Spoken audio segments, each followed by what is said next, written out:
Ce workflow va vous permettre de rédiger en bulk des descriptions alt pour les images de votre site WordPress. C'est un must-have si vous avez énormément de photos sur votre site, car ces descriptions aident au référencement de votre site, et également parce que ces descriptions sont inclusives et permettent aux personnes malvoyantes de naviguer sur votre site.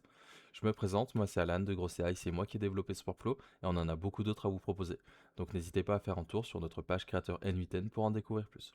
Ceci étant dit, passons maintenant au workflow. Donc dans un premier temps, pour utiliser ce workflow, il vous faudra des accès API. Donc le premier, comme dit plus tôt, c'est un site WordPress. Ensuite, on va utiliser Google Sheet comme tableur et on va utiliser ChatGPT ici pour venir nous faire la rédaction des images. Donc dans un premier temps, pour votre site WordPress, il va falloir que vous rendiez dans la partie compte profil, que vous descendiez un petit peu sur la page et normalement vous allez voir apparaître une catégorie Application Passwords.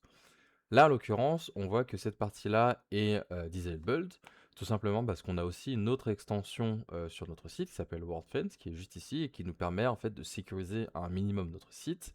Et les options de base de WordFence sur les application passwords sont en disabled. Donc, pour régler ce problème, vous allez tout simplement cliquer sur Edit WordFence Options. Et ici, vous allez venir chercher la catégorie qui s'appelle tout simplement Application Password. Et vous allez venir décocher cela. Faites attention à bien faire en sorte que si vous décochez cela, le password reste bien secret, qu'il soit accessible seulement à une certaine catégorie de personnes qui sont censées y avoir accès et que ce soit pas public, car avec une clé API comme ça, c'est globalement comme si on donnait les clés du site. Très important, ce password-là, il faut le garder pour vous.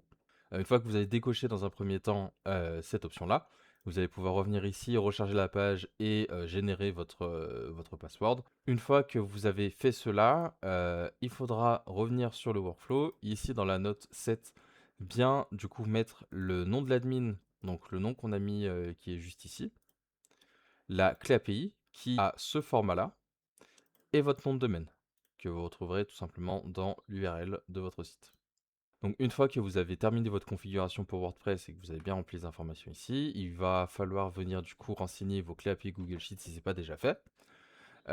Pour le tableau Google Sheet, il ressemble à ça. Tout simplement, ici, on va venir mettre les ID des images, l'URL de chaque image et la description alt qui a été générée par ChatGPT.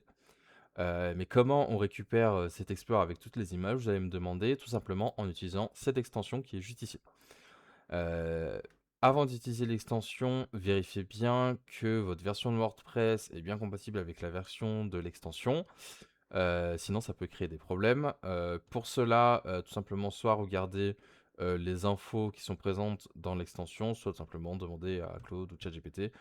Et du coup, cette extension, en fait, elle va vous permettre de faire quoi? Elle va vous permettre d'extraire toutes les images qui sont présentes sur votre site, qu'elles soient affichées ou non, qui, à partir du moment où elles font partie de la base de données des images, eh bien, cette extension-là va vous les exporter. Et tout simplement, ici, il faudra juste venir, du coup, réimporter les images. Et là, du coup, on va avoir un rendu qui ressemble à peu près à ça, avec l'ID, URL.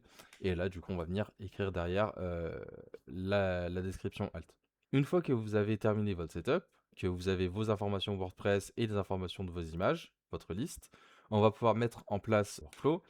Ici, on va venir filtrer du coup les images qui ont déjà une description de rédiger pour éviter de venir l'écraser. Et si ces images n'ont pas de description, tout simplement elles vont passer le filtre. Et là, image par image, on va venir tout simplement demander à ChatGPT de nous rédiger une description. Et là, du coup, on a le prompt où on lui demande d'analyser l'image, de nous donner une description objective de l'image avec un maximum de caractères, etc., etc. Normalement, ces instructions-là essayent de respecter au maximum les recommandations pour les descriptions alt. Si vous voulez le modifier, le prompt, vous pouvez. Je vous conseille quand même de le laisser comme ça, à la limite de le traduire dans votre langue, si vous voulez avoir des descriptions alt qui correspondent à la langue de votre site. Sinon, le prompt tel quel est utilisable. Et donc, une fois que notre agent IA a terminé de rédiger notre description alt, il va venir tout simplement la mettre à jour sur notre Google Sheet et également venir push en ligne la description alt sur notre site WordPress. Donc c'est pour ça qu'on est venu récupérer des informations de WordPress plus tôt. C'est pas juste pour tout mettre sur nos Google Sheets, c'est bien pour faire en sorte que les images aient leur description alt qui soit mis à jour automatiquement avec ce workflow. Donc voilà, c'est tout pour ce workflow, j'espère qu'il vous sera utile. N'hésitez pas à me le dire en commentaire et on se retrouve bientôt pour un nouveau workflow.